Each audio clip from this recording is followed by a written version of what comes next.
Madame la ministre Léopoldine Kofi-Tieson, mon cher aîné Kosoko Seri, Monsieur le secrétaire exécutif en chef du PDCI, Dr Emou Sylvestre, Monsieur le haut représentant du district du Haut-Sassandra de la Maraoué, notre frère Likan, Messieurs les hauts représentants Blessi et Bagou, Mesdames et Messieurs les vice-présidents, Mesdames et Messieurs les membres du bureau politique, Mesdames et Messieurs les secrétaires de section, délégués, présidentes de comité de base, militantes et militants du PDCI RDA, distingués chefs religieux, gardiens de nos traditions,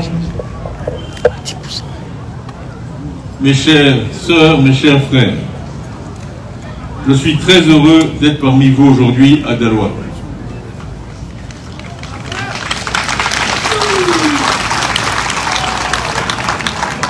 Et je vous remercie pour la chaleur exceptionnelle de votre accueil. Aussi bien les enseignants que les jeunes, que les femmes qui sont au grand nombre ici. Je suis très heureux de la mobilisation d'aujourd'hui, mais j'avoue que j'ai toujours un sentiment particulier pour les femmes, nos mamans, nos sœurs.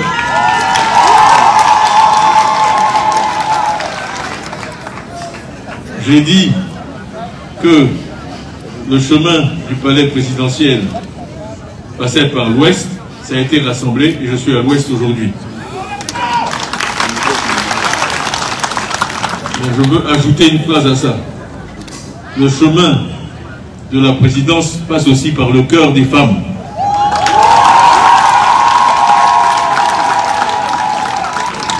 Il n'est pas possible d'être élu président de la République sans les femmes. Bon, quand je dis ça, les hommes n'applaudissent pas toujours, mais pourtant c'est vrai. Les hommes devraient applaudir aussi, parce qu'on veut gagner, non? Merci. Merci. En fait, les messages que j'ai à vous donner aujourd'hui ont largement été évoqués déjà par ceux qui m'ont précédé. Le principal, c'est le pouvoir du bulletin de vote. Il y a des aïeux, des ancêtres, des Ivoiriennes, des Ivoiriens qui ont versé leur sang pour que nous puissions tous voter aujourd'hui. Donc, ne pas voter, c'est une faute. C'est une faute. C'est un droit qu'on nous a donné, c'est un droit que Dieu nous a donné, on doit l'exercer.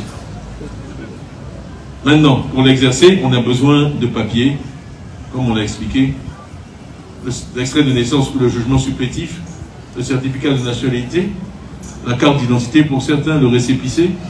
Dans tous les cas, nous vous invitons à faire les démarches nécessaires pour vous inscrire. Le haut représentant Likan a rappelé tout le travail qui a été fait. Je vous assure que depuis mon élection, nous travaillons d'arrache-pied. Nous travaillons ferme dans chacun des districts pour être prêts pour ce jour d'aujourd'hui, le 19 octobre 2024. Parce que les 12 prochains mois sont décisifs pour le futur de notre nation. L'élection de 2025 est un rendez-vous que le PDCI ne peut pas se permettre de manquer.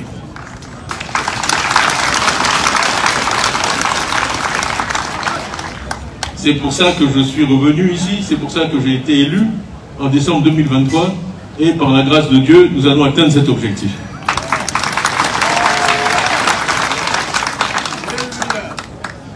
On a rappelé que j'ai la grande chance dans ma vie d'être le petit-fils du président Félix Houphouët-Boigny. Ça a été un grand avantage, mais ce n'est pas un avantage matériel. L'avantage que ça constitue, c'est d'avoir sous ses yeux, quand on grandit, un tel exemple. Un grand homme, complètement humble. Ceux qui étaient là, moi j'en suis, ma sœur Yamousso est ici, dans les années 60-70, quand on était à Yamoussoukro, on passait toutes nos journées dans les plantations. Et je peux vous dire, je n'ai jamais rencontré quelqu'un qui pouvait suivre le rythme du président Houphouët dans ses plantations. Que ce soit les gardes du corps, les militaires, le protocole, tout le monde souffrait en marchant derrière lui. Et il nous disait, mais vous comprenez, moi je suis... Il nous disait, moi je suis arrivé avant la voiture. Il marchait de Yamoussoukro à Bajerville pour aller à l'école. il mettait un mois et demi, il restait une semaine, il revenait à pied. Donc lui, Abidjan, Yamoussoukro à pied, ça lui disait rien du tout. Et il racontait à Guiglo comment il se promenait de village en village à pied. Donc on voit aussi que c'est une Afrique différente. Il est né dans une Afrique différente. Aujourd'hui, quand vous dites à quelqu'un d'aller à 1 kilomètre, c'est trop.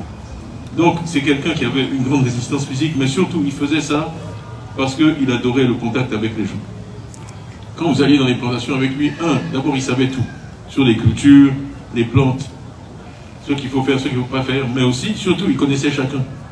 Ça m'a toujours frappé. Il connaissait les noms de chaque manœuvre, leurs enfants. Il demandait des nouvelles de la vie. Il pouvait passer une demi-heure, une heure à parler avec ses manœuvres. Donc quand vous avez sous les yeux quelqu'un qui est président de la République et qui se comporte comme ça, vous ne pouvez qu'être humble. Parce que vous n'êtes rien face à lui. Et cette humilité, vraiment, chacun a des anecdotes. Pratiquement chaque famille ivoirienne a une anecdote sur Houphouët-Boigny. Un exemple de son humilité, un exemple de sa générosité. Et on bénéficie tous aujourd'hui encore du travail qu'il a fait et des pistes qu'il a tracées pour notre pays. Il nous a laissé le premier réseau routier d'Afrique noire. On a fait des grandes écoles avant tous les autres pays, des instituts de formation, des écoles, des universités, mais surtout des valeurs. Surtout des valeurs.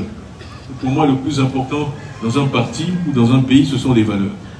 Les valeurs qui nous a enseigné de dialogue, de respect des uns pour les autres, d'amour de son prochain. Vous connaissez tous ces phrases. Il disait que son cœur était trop petit pour... il n'y avait pas de place pour la haine. Je cite librement, mais la phrase dit ça, que son cœur est trop petit, tellement petit qu'il n'y a pas de place dans son cœur pour la haine. Et je veux partager une anecdote avec vous qui a été une leçon de vie, qui n'est pas facile, mais j'essaye tous les jours de me rappeler ça. Un jour, quand on était auprès de lui, on voyait quand même beaucoup de personnes qui passaient. On voyait des personnes qui avaient été loyales, mais on voyait aussi des personnes qui avaient été moins loyales. Certains qui l'avaient trahi. 1 fois, 2 fois, 3 fois, même 4 fois. Et ce jour-là, on avait reçu à table quelqu'un qui l'avait vraiment trahi de nombreuses fois. Tout le monde le savait. Et il était toujours souriant, affable, il a accueilli cette personne à Yamoussoukro. Mais nous, on était les enfants, on devait participer aussi, être poli avec cette personne. Et vraiment, après ça, j'étais un peu troublé. Je suis allé le voir, j'ai pris mon courage à deux mains, je peux avoir 14 ou 15 ans. Et je suis allé voir dans sa chambre, il me dit qu'est-ce qu'il y a, on s'est assis. Je lui ai dit non, moi je veux te poser une question. Est-ce que tu peux me dire quel est ton secret? Il me dit comment? Je lui dis non, parce que voilà, cette personne t'a fait ça, ça, ça, ça. Et tu le reçois gentiment, tu lui donnes des cadeaux, tu le traites bien. Je ne comprends pas. Comment est-ce que tu fais sur le plan humain pour pardonner? Et il a eu ce petit rire qu'il avait souvent, et il me dit, mais en fait, pardonner c'est une erreur, pardonner ce n'est rien. Je lui dis, mais qu'est-ce que tu veux dire? Et il m'a dit cette phrase qui m'a toujours marqué, il me dit, mais celui qui a pardonné n'a pas oublié. Celui qui a pardonné n'a pas oublié. Il me dit, moi ce que je fais, je ne pardonne pas, je fais un effort conscient pour oublier. Et c'est un message très profond. Et il me dit, c'est pour ça que celui-là peut revenir et me faire une chose aussi terrible, et vous autres, vous ne comprenez pas. Mais il me dit, si je suis le président de tous les Ivoiriens, la seule manière dont je peux gouverner ce pays sans le déchirer, c'est parce que je suis capable d'oublier. Donc c'est très difficile, hein, parce que on est tous, moi le premier, on a tous des raisons d'être mécontents, les gens font des choses, mais je m'efforce toujours dans ces situations. Moi aussi, il m'arrive de céder à la colère, tous mes collaborateurs peuvent vous dire ça. Mais après, je me dis, bon, une fois que c'est passé, on oublie. Parce qu'il faut bien avancer ensemble. On est une nation, on est un seul pays. On va faire quoi? Exclure certains, les mettre ailleurs? À la fin, après tout ça, pour avancer, il faut arriver d'abord à se pardonner. N'en donnez pas. Bon, pardon. Bon, vous avez entendu mon anecdote et le message de Houphouët-Boigny. Aïe, aïe, aïe. Ça vaut la peine de recommencer.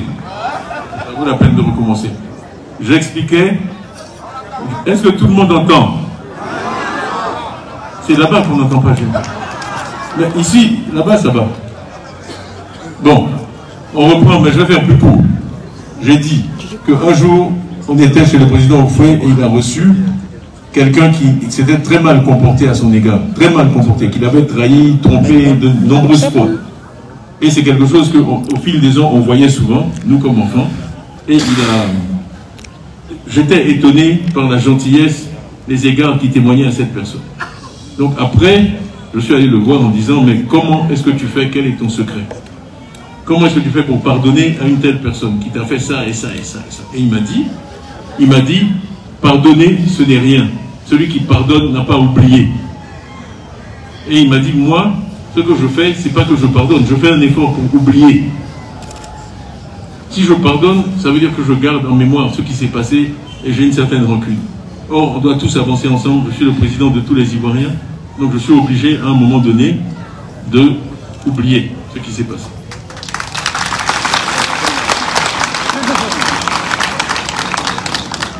Donc je dis, j'ai vu cette capacité-là chez lui, et c'est une leçon de vie que j'ai avec moi chaque jour, parce que chaque jour, on est dans cette situation, face à des choses qui nous énervent, qui sont difficiles, et donc je disais que tous mes collaborateurs savent que moi aussi je peux être en colère, perdre mon calme, mais une fois que c'est passé, je fais aussi un effort pour oublier et avancer. Pour oublier et avancer. Et donc je disais qu'en tant que pays, c'est un message important.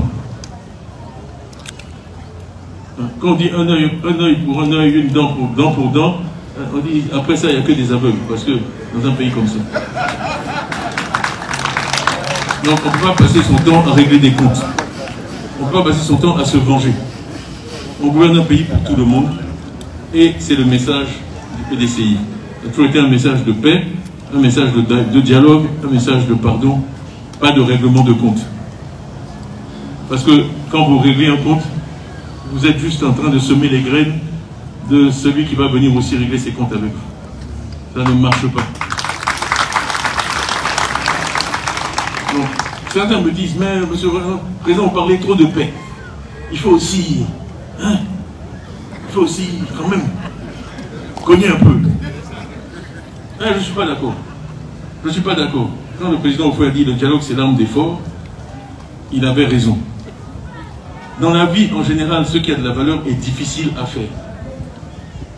Vraiment, cogner, il n'y a rien de plus facile. Un enfant de 3 ans sait faire ça. Ce qui est difficile, c'est de se contrôler. Ce qui est difficile, c'est de renoncer à porter des coups à autrui. Taper sur quelqu'un, n'importe quel imbécile peut faire ça. Donc, et évidemment, quand vous êtes porteur de ce message, c'est quelque chose dont le président Houphouët lui-même a souffert. Vous savez, un jour, on a vu Nelson Mandela avec le président Bédié. Il y avait le président Bédié, Awan Guetta, Nelson Mandela, Thabo Mbeki, et moi j'ai eu l'honneur d'être dans cette réunion. Et vous savez que quand Nelson Mandela a été libéré, il a fait sa première visite à Yamoussoukro. Beaucoup de gens ont oublié ça. Et le président Houphouët avait été très critiqué pour sa position sur l'Afrique du Sud, pour avoir appelé au dialogue avec l'Afrique du Sud. Pendant des années, tous les Africains de gauche le critiquaient, le traînaient dans la boue. Eh bien, quand on a vu Mandela, il a dit « Je veux le dire pour l'histoire, je veux porter témoignage ».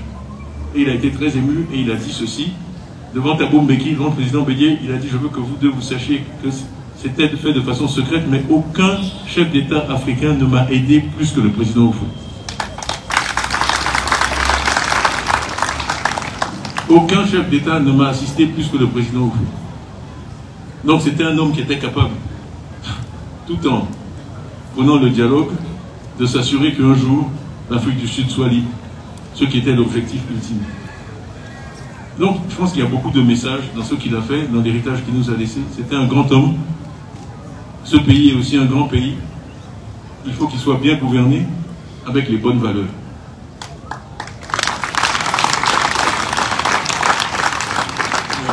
Quand je vous vois tous rassemblés ici, moi je suis optimiste. Parce que je me dis que ce message que le PDCI porte, il résonne de plus en plus pour les Ivoiriens. J'étais à Gonaté ce matin, chez notre maman Léopoldine, et j'ai dit que, ce que aussi Likan a rappelé, c'est le bulletin de vote qui va vous donner la Côte d'Ivoire que vous voulez. C'est le bulletin de vote qui va vous donner la Côte d'Ivoire dont vous rêvez. J'ai dit, certains sont venus vous dire que c'était la mitraillette, la Kalachnikov, qui allait vous donner la Côte d'Ivoire que vous voulez. Ou que la machette allait vous donner la Côte d'Ivoire que vous voulez. Ou que le bâton allait vous donner la Côte d'Ivoire que vous voulez. Je dis, ce sont des vendeurs d'illusions.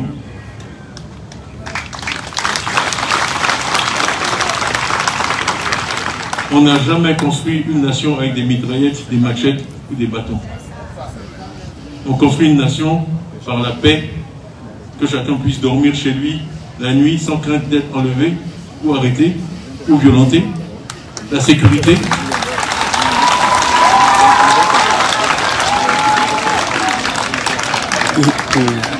Et c'est ce que Likan disait tout à l'heure, que vous ayez le juste prix pour votre travail, que vous n'ayez pas de crainte d'être déguerpi, sans sommation.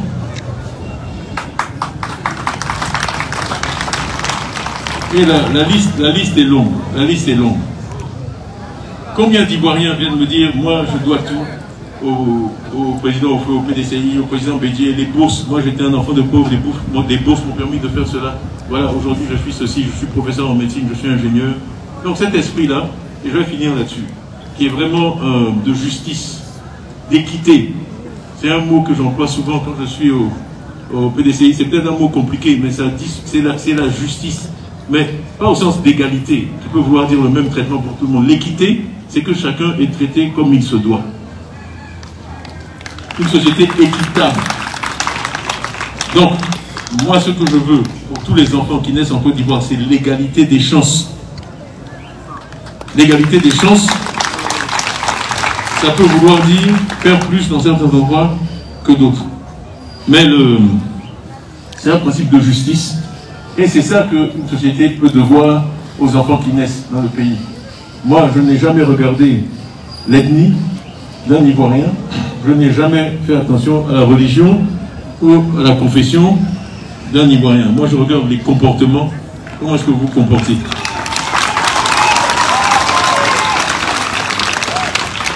Et il y en a qui savent ça. Si vous êtes de Yamoussoukro, mais que vous vous comportez mal, moi, je suis avec Houphouët-Boigny. Il n'y a pas de solidarité dans le mal. Il n'y a pas de solidarité dans le mal. Si vous êtes de Odiéné et que vous vous comportez bien, et bien moi, je vous applaudis. Je connais les comportements. Quand vous allez dans une autre direction, c'est l'injustice même. Et c'est ça qui crée des frustrations. Si on est au PDCI, quelqu'un de Yamoussoukro fait une bêtise, je ne le punis pas. Demain, quelqu'un de Mans fait la même bêtise, je le punis, mais c'est fini. C'est fini. Il n'y a pas de justice. Et si les gens pensent qu'il n'y a pas de justice, ça crée des frustrations et après il y a des problèmes. Donc, pour ne pas compliquer les choses, vraiment notre programme pour la Côte d'Ivoire, c'est un programme qui est simple. C'est de revenir à ce qui nous a permis de réussir, investir dans l'éducation. La plupart des cadres, tous les cadres que vous voyez ici, ce sont le produit du système d'éducation créé et mis en place par le PDCI. Les gens qui sont nés en 2011, ils ont maintenant 13 ans. D'accord? Donc, les gens qui ont plus de 13 ans, ils ont été formés par un autre système. Donc, investir dans l'éducation, parce que c'est l'éducation qui traite tous les autres problèmes. Il y a des professeurs en médecine ici. Beaucoup de problèmes de santé sont des problèmes d'éducation déguisés. On sait combien de vies on peut sauver si seulement les gens se lavent les mains. Ça, c'est un peu d'information, d'éducation. Le fait qu'une maman donne à boire à son bébé qui a la diarrhée pour qu'il ne meure pas de déhydratation, c'est un problème d'éducation, c'est pas un problème de santé. Si les enfants meurent de diarrhée, c'est pas un problème de santé, c'est un problème d'éducation. Donc je salue les enseignants. Hein? Voilà.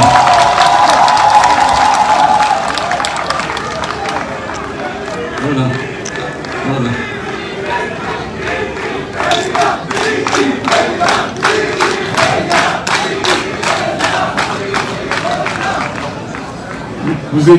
Vous étiez les enfants chéris de Houphouët-Boigny et vous serez mes enfants chéris.